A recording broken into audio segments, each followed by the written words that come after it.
A paz do Senhor, amado, amigos, irmãos, que o Senhor possa estar no controle de todas as coisas nessa noite, na sua vida, no nome poderoso de Jesus. E mais um dia, uma quinta-feira, nós vamos deixar aqui uma palavra maravilhosa, a palavra do Senhor, para edificar nossos corações, E essa palavra nessa noite se encontra no livro de Lucas, no capítulo 24. Primeiro vamos orar em nome de Jesus, Pai querido, Pai amado, poderoso, maravilhoso, no nome poderoso de Jesus, Pai. Eis aqui a sua palavra, a qual nós vamos ministrar nessa noite, Pai, que possa, Pai, tocar nos corações das pessoas que necessitam, Pai, de um socorro presente, Pai, a qual só Tu és, Pai. Em nome poderoso de Jesus, toma em suas mãos cada um que vai ver essa live agora, cada um vai ver depois, Pai, que só possa tocar nos corações de cada um que está necessitado de uma palavra, Pai, de um toque Seu, de tudo aquilo que o Senhor pode oferecer para nós nessa noite, no nome poderoso de Jesus. Amém? Glória a Deus. Então não tem ninguém online, mas daqui a pouco as pessoas começam a ver a live, em nome de Jesus. Então vamos lá em nome de Jesus. Eita glória. No livro de Lucas, capítulo 24, versículo 13 e diante, está escrito assim: Eis que no mesmo dia iam dois deles para uma cidade, para uma aldeia, a distante de Jerusalém, que se assentava a cerca de 60 estádios, cujo nome, só para aqui está me atrapalhando, cujo nome era Emaús, e iam falando entre si de tudo aquilo que havia sucedido, e aconteceu que indo eles, falando entre si, e fazendo perguntas aos outros, o mesmo Jesus se aproximou-se e ia com eles, mas os olhos dele estavam-se como fechados para que não o conhecesse. Interessante, meus irmãos, que você vai ver aqui, até nesse versículo 15 aqui, até no versículo 16, que desse capítulo de Lucas 24, fala exatamente da ressurreição de Cristo, a qual as duas mulheres, Maria e Maria Madalena, foram lá e não acharam Cristo. Aonde estavam anjos assentados, falaram: mulheres, é esse Cristo que vocês procuram. Ele ressuscitou e mandou que vocês esperem em Jerusalém, avisa também a Pedro. E o Pedro também, quando foi avisado, foi até lá. Interessante que Pedro, quando chegou lá, ele viu lá os lençóis jogados ao chão. E quando ele olhou para o lado, ele viu o lenço de Jesus enrolado. A parte não estava no chão. Eu não sei se você entende a tradição judaica. Muitos falam que o lenço dobrado no canto significa que o Senhor está dizendo: eu voltarei. Quando ele está à mesa, numa ceia, o servo não pode tocar no lenço. Mas quando o lenço ele está enrolado à parte, jogado na mesa, aí esse lenço significa que eu já terminei. No mesmo tempo que você pode entender que Jesus ali naquele sepulcro ele não voltava mais. Já estava terminada ali a função de Jesus. Naquele momento ali, os discípulos iam a caminho de Emaús, naquelas situações. Você vê que eles tinham estado há 3 anos com Cristo, mas seus olhos estavam como fechados espiritualmente. A mente deles estava fechada, e o mesmo Jesus se aproximou-se deles. Mas Jesus não estava como era antes, machucado. Jesus não estava como era antes, ferido, daquela situação, oprimido. Jesus estava num corpo glorificado, porque no livro de João, quando ele chega perto de Maria, ele fala assim: não me detenhas, que eu tenho que ir até meu Pai. E naquele instante já tinha ido ao Pai, já tinha voltado para estar com os discípulos. Estava num corpo glorificado, um corpo novo. E eles não o conheceram, porque para você estar com Jesus, para você conhecer Jesus na sua vida, você tem que ter um olho espiritual. Não adianta você olhar com os olhos da carne. Você tem que buscar a Cristo de corpo e alma e se entregar a Ele. E ali naquele momento, aconteceu que indo eles falando entre si, versículo 15, perguntando o outro, o mesmo Jesus se aproximou-se deles, mas os olhos deles estavam como fechados para que não conhecesse. E eles disseram: que palavras são eles? Disse: que disseram que palavras são essas? Que caminhando trocais entre vós, por que estás triste? Respondendo um ao outro, disse, cujo nome era Cleópatas, e disse: és tu só peregrino de Jerusalém? E não sabe as coisas que nela têm sucedido nestes dias? Ele perguntou: quais? Eles disseram: as que dizem a respeito de Jesus o Nazareno, que foi homem profeta, poderoso em obras e palavras diante de Deus e todo o povo. Preste atenção, como eles não conheciam Jesus. Chamaram Jesus de profeta. O próprio Pedro já tinha falado entre eles: tu és Cristo, Filho de Deus Altíssimo. E eles ainda estavam como Jesus, o profeta. Não reconheceu que Jesus era Deus que estava no meio deles, o próprio Deus encarnado. E muitas vezes as pessoas estão com Cristo, estão dentro da igreja, mas ainda não abriram seus olhos espirituais para conhecer Cristo. Pai do Senhor, minha irmã Rose. Para você ter ideia, os homens ainda estavam a se converter, não tinham se convertido totalmente. né? E como os principais sacerdotes, nossos príncipes, o entregaram à condenação de morte e o crucificaram. Versículo 20. Mas eles sabiam que as mulheres tinham ido lá, sabiam que Jesus não estava mais lá. Interessante que você vai ver que as pessoas, quando estão no olho carnal, nos olhos carnais, não conseguem ver o milagre na sua vida. Às vezes você acha que você está sozinho. E esse mesmo Jesus que estava ali do lado daqueles homens, a cerca de 12 quilômetros, que era 60 estádios, está do seu lado aí agora. Onipotente, onisciente, onipresente, cuidando de você. E você não está vendo. Às vezes você precisa orar. É necessário você buscar para que você esteja os olhos espirituais abertos, como esteve o do cego. Lembre-se que quando ele clamou, Jesus, filho de Davi, tenha compaixão de mim. Todos ali estavam falando dele para que ele se calasse, mas ele, naquele momento, ele gritou mais alto, porque o único que estava com os olhos espirituais abertos era aquele cego. E esses homens aqui, que eram os 2 discípulos do caminho de Emaús, estavam com seus olhos fechados, né? E aqui no versículo 21 desse capítulo 24, ele fala assim: e nós esperávamos que fosse ele que remisse Israel, mas agora sobre tudo isso. E já hoje é o 3º dia desde que essas coisas aconteceram. Verdade que também algumas mulheres dentre nós nos maravilharam, as quais de madrugada foram ao sepulcro e não achando o seu corpo, voltaram dizendo que também tinham visto uma visão de anjos que diziam que ele vive. Meu Deus, olha só, as mulheres falaram com ele que foram ao sepulcro. Ele tinha uma visão de anjos que dizia, ele vive. Esse Jesus é quase buscar não está aqui.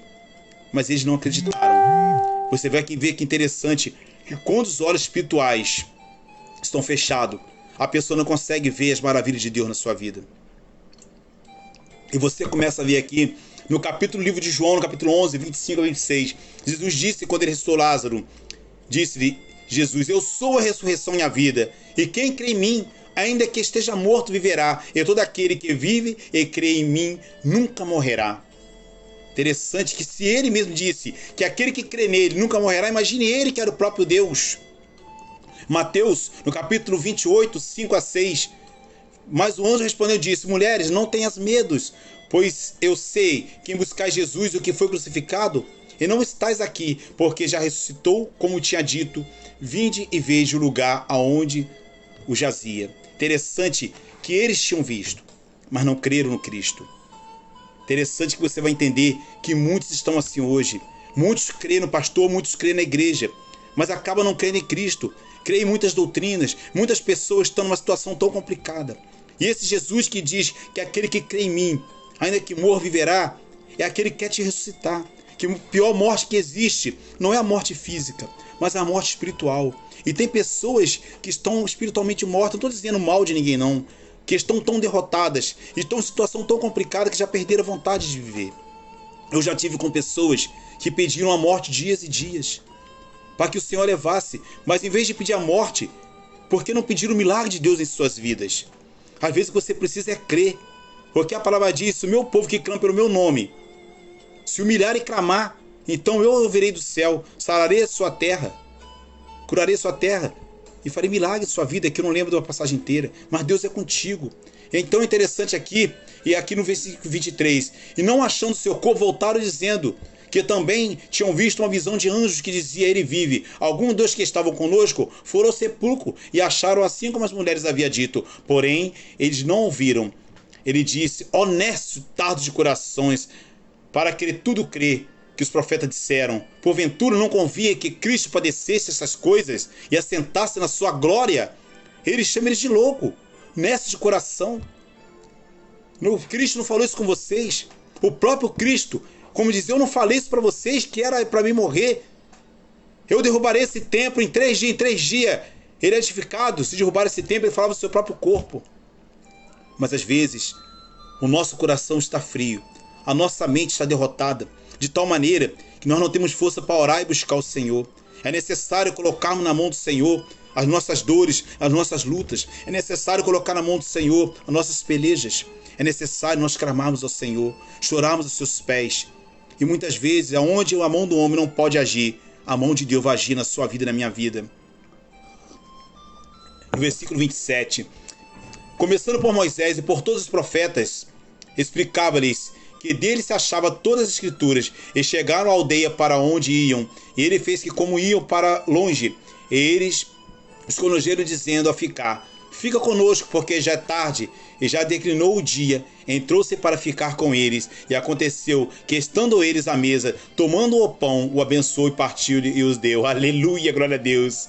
E abriram os olhos, então os olhos conheceram que era ele. Ele desapareceu, e disseram uns para os outros: porventura não ardia nos nossos corações quando pelo caminho nos falava, quando nos abria as escrituras?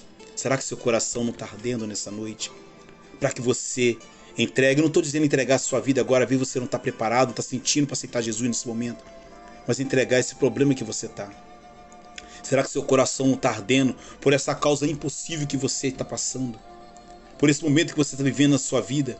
Por esse momento triste, às vezes um momento alegre, mas que você precisa comemorar com Deus, mas um momento que você precisa do socorro presente. O Senhor está contigo nessa noite. E assim como naqueles homens, 2 homens no caminho de Emaús, Ele pode estar agora do seu lado agora, consolando seu coração, te abraçando, ou enviando um anjo à tua casa para que possa resolver esse problema. Bendito seja Deus Pai, nosso Senhor Jesus Cristo, que segundo a sua grande misericórdia, nos gerou de novo para uma vida, uma viva esperança pela ressurreição de Jesus Cristo dentre os mortos. Aleluia, livro de Hebreus. Meu amigo e minha irmã, eu não sei o que você está passando, mas Cristo, Ele é contigo.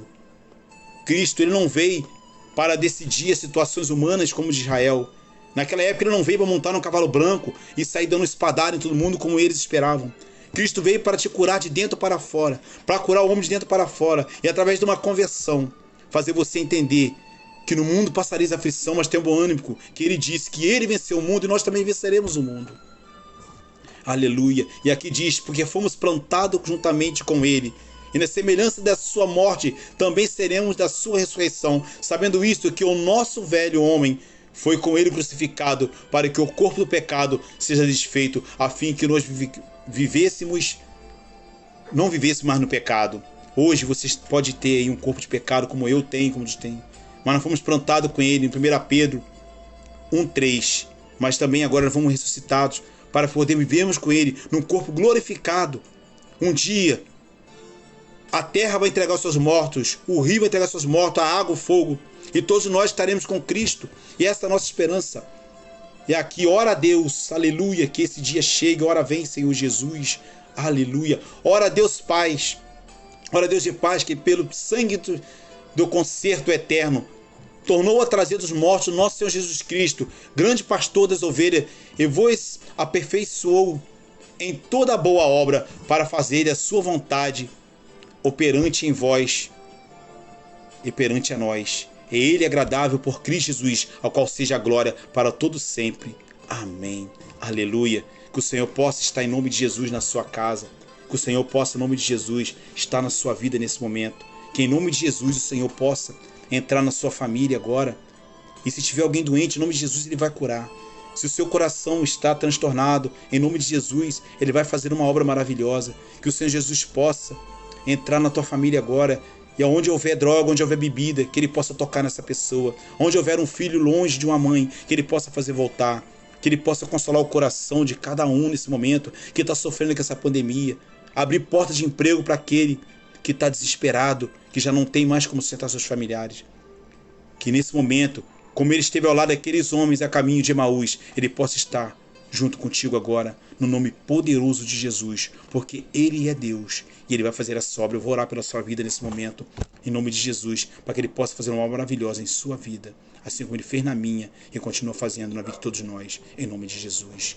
Aleluia, glória a Deus. Pai querido, Pai amado, Deus de poder, Deus de glória, maravilhoso e eterno Deus, em nome poderoso de Jesus, toma aqui cada pessoa que vai ver essa live, cada uma que viu, Pai. Eu não sei que é sua filha, que o seu filho está passando, mas o Senhor é Deus para fazer um milagre nessa noite, Pai. Pai querido, Pai amado, em nome poderoso de Jesus, tome em suas mãos, Pai. Tome em suas mãos essa pessoa que está passando por essa situação. Tome em suas mãos essa pessoa que está sofrendo, essa pessoa que está chorando, Pai. Tome em suas mãos, Pai, em nome de Jesus. Essa pessoa que está no hospital, Pai, que está sem esperança, que está numa UTI. Pai querido, Pai amado, em nome poderoso de Jesus, que o Senhor possa encher de glória essa casa, Pai. a qual os familiares estão brigados, a qual o marido deixou a sua esposa deixou seu marido, aonde houver traição, Pai, aonde houver um inimigo, Pai, agindo, Pai, que só possa em nome de Jesus colocar os seus anjos agora.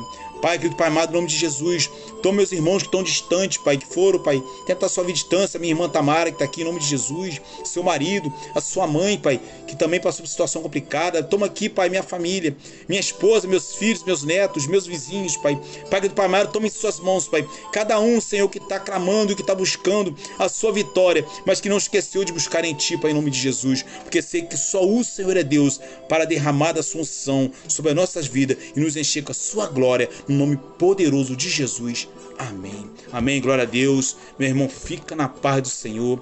Deus é contigo. Que em nome de Jesus, tudo aquilo que o inimigo está armando contra a sua vida, tudo aquilo que for oferecido, vai cair por terra, já caiu agora, no nome poderoso de Jesus. Amém. Ainda que ele venha usar os da própria família, os seus amigos para te derrotar, com certeza, esses vão se converter e um dia vão adorar Jesus junto contigo, no nome poderoso de Jesus, porque o diabo é um derrotado e ele se levantou para cair na sua vida. Em nome de Jesus, amém. Você que crê, diga amém e fica na paz. Tenha uma boa noite. Deus é contigo. Dá licença, eu vou desligar agora. Deus é contigo.